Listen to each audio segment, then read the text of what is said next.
Local Telangana Andhra ఏరియాలకు వచ్చే గురించి వివరించడానికి అందరి నోట్లలోనూ నలుగుతున్నది. అలాగే ఇప్పుడు ప్రస్తుతం కాంగ్రెస్ గవర్నమెంట్లో కూడాను ఈ కాళేశ్వరం ప్రాజెక్టు మీద దీని ఖర్చులు, దీని నిర్వహణ, దీన్ని ఏ విధంగా చేశారు, వీటి మీద చాలా పెద్ద ఎత్తున చర్చ జరుగుతోంది. దీని పూర్వపరాల గురించి కొంచెం వివరించండి.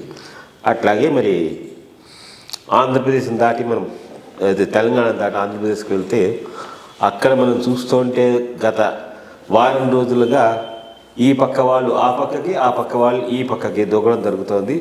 రాజీనామా చేసి తెలుగుదేశం ఎంపీలు రాజీనామా చేసి వైఎస్ఆర్సీపీలో చేరడం, వైఎస్ఆర్సీపీ వాళ్ళు రాజీనామా చేసి తెలుగుదేశంలో జాయిన్ అవ్వడం, లేకపోతే మిగిలిన వాళ్ళు చూడడం, ఇట్లాగా ఆ రాజకీయ వ్యవస్థ అంతా చాలా గందరగోళంగా ఉంది. అసలు ఎవరెవరికి ఏం సీట్లు ఇస్తారనేది జగన్మోహన్ రెడ్డి గారు కొంత చెప్పారు, ఎగ్జిస్టింగ్ వాళ్ళకి ఇవ్వలేదు. తెలుగుదేశం వాళ్ళు కూడా వాళ్ళ ఓన్ స్ట్రాటజీస్లో ఉన్నారు. మరి పవన్ కళ్యాణ్ గారికి ఏ విధమైనటువంటి ప్రాధాన్యత ఇస్తారు అనేది కూడా మనకు తెలియట్లేదు. ఎందుకంటే ఇవాళ నిన్నాను మనం చూసింది ఈస్ట్ గోదావరి డిస్ట్రిక్ట్లో ఉన్నటువంటి కాపు లీడరు ఆయన వచ్చి పవన్ కళ్యాణ్ పార్టీలో జాయిన్ అవుతారని అన్నారు. సో వీటన్నిటి మీద అయారాం గయారాం దీని మీద మీ యొక్క అభిప్రాయం? ముందు కాళేశ్వరము తెలంగాణ గురించి మాట్లాడి అభినంతరకు తర్వాత చూద్దాం. నేను సర్వీస్లో ఉన్నప్పుడు ఒక సీరియస్ జోక్ చేస్తూ ఉండేవాడిని మా కొలీగ్స్తో. అంటే అది ఒక రకంగా తమాషాగా ఉంటుంది, బట్ రియల్ కూడా. లిఫ్ట్ ఇరిగేషన్ స్కీమ్స్ అనేటటువంటివి ప్రధానంగా ఒక టెన్యూర్లో రాజకీయ నాయకులు డబ్బులు చేసుకోవడానికి చాలా బాగా పనికి వస్తాయి. ఇప్పుడు అంతకుముందు ఏముండేవి, మోస్ట్లీ గ్రావిటేషన్ ద్వారా సాగునీరు అందించేటటువంటి డ్యాములు కట్టడం అంటే అవి 10 ఏళ్ళు పట్టవచ్చు, 20 ఏళ్ళు పట్టవచ్చు, 30 ఏళ్ళు పట్టవచ్చు. కాంట్రాక్టర్ ఎవరైనా 20 ఏళ్ళు 30 ఏళ్ళు అని అంటే చాలా గవర్నమెంట్లు మారుతాయి. సో వాడు ఇచ్చేటటువంటి డబ్బును అందరూ షేర్ చేసుకోవాల్సి వస్తుంది. కానీ ఎప్పుడైతే మనం లిఫ్ట్ ఇరిగేషన్ స్కీమ్ అన్నామో, లిఫ్ట్ ఇరిగేషన్ స్కీమ్ అనేటటువంటిది మ్యాక్సిమం ఒక టెన్యూర్లోనే అయిపోతుంది. ఒక టెన్యూర్లో అయిపోయినప్పుడు అడ్వాంటేజ్ ఏంటంటే దాని మీద వచ్చేది ఏదైనా కిక్ బ్యాక్స్ ఉంటే అంతా అదే రిసీవ్కి వచ్చేటటువంటి అవకాశం ఉంది. అందుకోసమని ఈ మధ్య కాలంలో లిఫ్ట్ ఇరిగేషన్ స్కీమ్స్ను బాగా రాజకీయ నాయకులు ప్రోత్సహిస్తున్నారని నేను అంటూ ఉండేవాడిని, విచ్ ఇస్ ఫ్యాక్ట్. బట్ రెండోది నేను చెప్పింది ఏంటంటే, ఇది అఫ్కోర్స్ ఇన్ఎవిటబుల్. తెలంగాణ లాంటి ప్రాంతంలో ఎందుకంటే మామూలుగా మొత్తం స్టేట్ అంతా పైన ఉన్నది, నదులు కింద పోతున్నాయి కాబట్టి లిఫ్ట్ చేయకుండా నీళ్ళైతే ఇవ్వలేదు. కానీ కాళేశ్వరంలో ఎంత టెక్నికల్గా అవసరం ఉండి చేశాను, ఎంత కాంట్రాక్ట్ ఇవ్వను, ఎంత కరప్షన్ డ్రివను అనేటటువంటి దాని మీద అయితే తప్పకుండా ఒక క్లారిటీ రావాల్సినటువంటి అవసరం ఉన్నది. దాంట్లో బాగానే చేస్తున్నారు. బట్ ఇది ఎంతవరకు పోతుంది, దీనివల్ల రియల్గా ఈ స్కామ్ బయటపడుతుందంటే డౌట్ఫుల్. ఎందుకంటే ఒకటి, ఈ అంశాల్లో కాంగ్రెస్ ట్రాక్ రికార్డ్ ఏమి బీఆర్ఎస్ కన్నా బెటర్గా ఏమీ కాదు. అంతకుముందు కాంగ్రెస్ వాళ్ళు ఉన్నప్పుడు కూడా ఎటువంటి పనులే చేశారు, ఈయన కాస్త ఎక్కువ చేశాడు, అదొకటి. రెండోది, పొలిటికల్గా బీఆర్ఎస్ కాంగ్రెస్ కాంప్రమైజ్ అయితే అవకాశాలు ఉన్నాయి. ఎందుకంటే వాళ్ళు మళ్ళీ ఎప్పటికైనా బీజేపీ మా మెయిన్ ప్రత్యర్థి అని ఇద్దరు కలిసిపోయినారంటే అప్పుడు అసలు ఇది ఈ మొత్తం ఇన్వెస్టిగేషన్ని అటకెక్కేటటువంటి అవకాశం ఉన్నది. అట్లా కాకుండా దీని మీద అబ్బాయికి ఒకటి అదే కదా జరిగితే కాంగ్రెస్ వాళ్ళ క్రెడిబిలిటీ పూర్తిగా పోతుంది. ఎందుకంటే ఇది చాలా మేజర్ ఇష్యూ. ఆల్మోస్ట్ ఆల్ ఎటువంటి అంటే కొంత నిరంకుశంగా ఎటువంటి చెక్ బ్యాలెన్స్ లేకుండా సాగిన 10 ఏళ్ల ప్రభుత్వంలో జరిగిన పెద్ద అవినీతి ప్రాజెక్టు కాళేశ్వరం. అది కొంత రిజల్ట్ ఇచ్చి ఉండొచ్చు, నీళ్ళు ఇచ్చి ఉండొచ్చు, బట్ అంతకన్నా బెటర్గా చేసి ఉండొచ్చు, అంతకన్నా తక్కువ ఖర్చుతో చేసి ఉండొచ్చు, అంతకన్నా బెటర్గా ప్రయోజనాలు ఇచ్చే విధంగా చేసి ఉండొచ్చు. అది జరగలేదు దాంట్లో. సో లెట్ us హోప్ ఇది కనుక కాంప్రమైజ్ కాకపోతే మాత్రం నిజం బయటకు వస్తుంది. కాంప్రమైజ్ అయితే అంతా అటకెక్కిపోతుంది. ఊరికే ఇదంతా తాటాక్షపురాలని మిగిలిపోతాయి. ఇది తెలంగాణలో ఈ కాళేశ్వరం ప్రాజెక్ట్స్ అని. ఆంధ్రాలో ఈ ఆయారాం గయారాము జరుగుతూనే ఉన్నది. ఈ ఆయారాం గయారాము ప్రాబ్లం అంతా సిద్ధాంత ప్రాతిపదిక లేకుండా రాజకీయాలు నడుస్తూ ఉంటే ఆయారాం గయారాములు వస్తూనే ఉంటాయి. 60లో లేదు, 50లో లేదు, 70 నుంచి మొదలైంది ఆయారాం గయారం. ప్రధానంగా మిసెస్ గాంధీ టైం నుంచి ఆయారాం గయారం పెద్ద భజనలాలు బన్సీలాలు 20 మంది 30 మంది అటు పోవటం ఇటు రావటం ఇదంతా అప్పటి నుంచి మొదలైనటువంటిది. అంటే అప్పటికి ఇంకా ఈ ఐడియలాజికల్ బేస్ తగ్గిపోయింది. ఎవరో రావటం సరే దాన్ని కొంతవరకు అడ్డుకట్టడం కోసమని యాంటీ ఇన్ఫెక్షన్ యాక్ట్ తెచ్చారు. దానికి కూడా తూట్లు కొట్టి అన్ని చోట్ల ఇది నడుస్తూనే ఉన్నది. దానికి తోడు ఇప్పుడు ఏమవుతున్నదంటే ఆంధ్రాలో చాలా ఫ్లూయిడ్గా ఉంది. మోస్ట్ ఇంపార్టెంట్ థింగ్ ఏంటంటే ఆంధ్ర రాజకీయాలు ఈరోజు చాలా ఫ్లూయిడ్గా ఉన్నాయి. తప్పకుండా యాంటీ గవర్నమెంట్ సెంటిమెంట్ అయితే స్ట్రాంగ్గా ఉండేది, దాంట్లో ఏమీ డౌట్ లేదు. బట్ జగన్మోహన్ రెడ్డి బిల్డప్ చేసుకున్న ఓట్ బ్యాంక్స్ కూడా చాలా సాలిడ్గా ఉన్నాయి. కాబట్టి ఇది అటా ఇటా అనేది ఎవరు చెప్పలేకపోతున్నారు. కొంతవరకు నేను ఈ మీడియా దాన్ని బట్టి మొత్తం మీద యాంటీ వేవ్ పూర్తిగా బిల్డప్ అయిపోయింది అనుకున్నా కానీ బట్ కొంత గ్రౌండ్ లెవెల్లో రీచెక్ చేస్తే మాత్రం మేబీ ఇట్స్ నాట్ అంత క్లారిటీ రావటం లేదని చెప్తూ ఉన్నారు. ఈ క్లారిటీ లేని పరిస్థితుల్లో ఏంటి, ప్రతివాడు వాడి సిద్ధం చూసుకుంటాడు.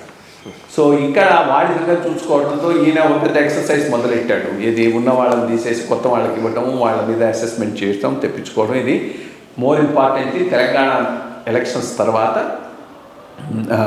అక్కడ వాళ్ళకైన జ్ఞానోదయం. ఇక్కడ ప్రతివాడు చెప్పడం ఏంటంటే సిట్టింగ్ ఎమ్మెల్యేలు కనుక ఒక 30 మందిని మార్చుండి ఉంటే కేసీఆర్ గెలిచుండేవాడు పోయిండేవాడు ఎవరికి తెలియదు. బికాస్ ఒకటి ఏంటంటే సిట్టింగ్ ఎమ్మెల్యే పోయేటప్పుడు వాటితో పాటు 10,000 5,000 తీసుకొని పోతారు.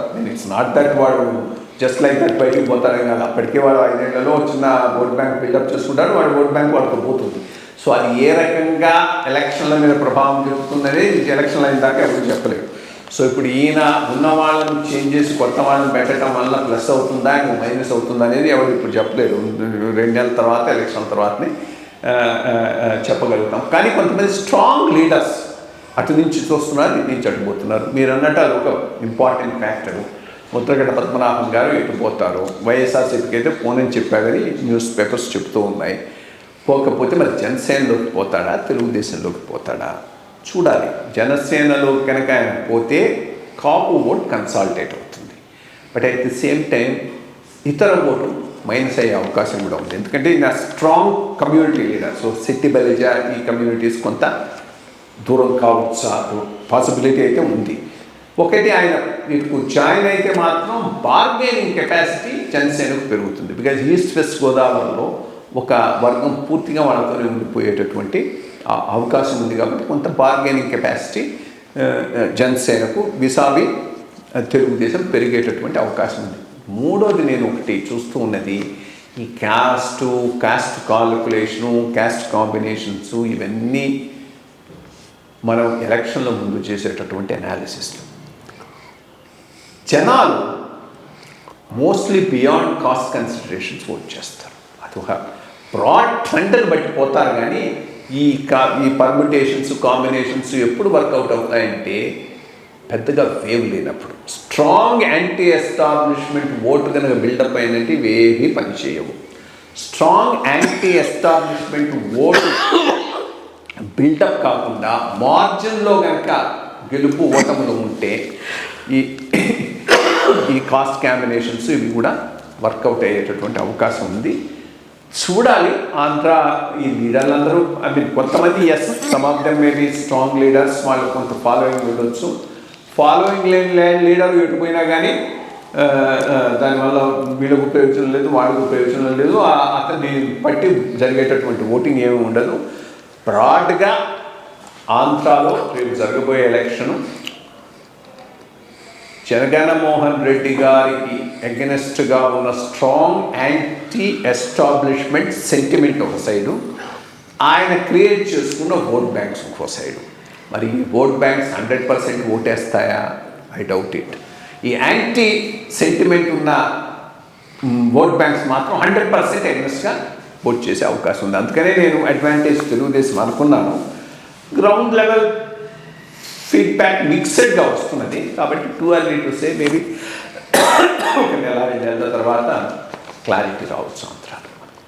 అంటే ఇక్కడ ఆంధ్రాలో apart from Telugu Desam and Janasena combine and YSRCP, Congress కూడా ఇప్పుడు పుంజుకోవడానికి కొన్ని ప్రయత్నాలు చేస్తున్నాయని ఉంది.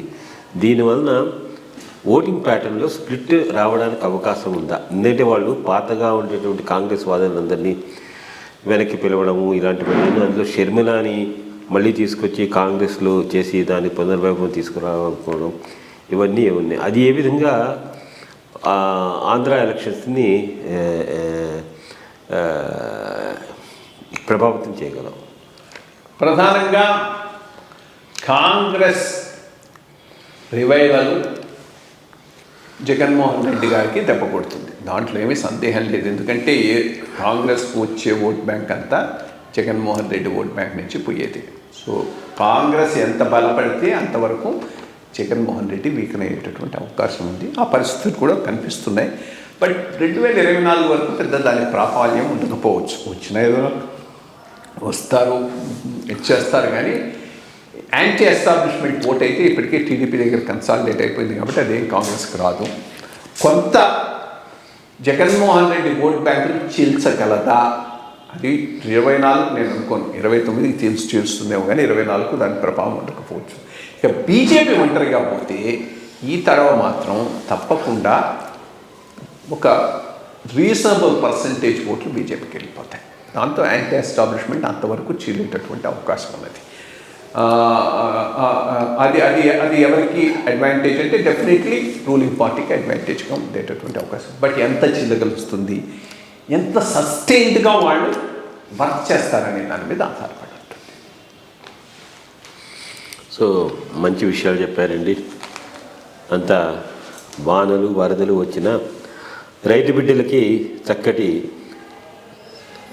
ధాన్యము ఇవి అంతా వచ్చి సంక్రాంతి పండుగ అందరూ చక్కగా జరుపుకుని మళ్ళీ వచ్చేవారం కొత్త విషయాల మీద మనం అందరికీ సంక్రాంతి శుభాకాంక్షలు. Thank you. For more updates, like, comment, subscribe to our channel. Hey darlings, గంటని click చేయడం మర్చిపోకండి.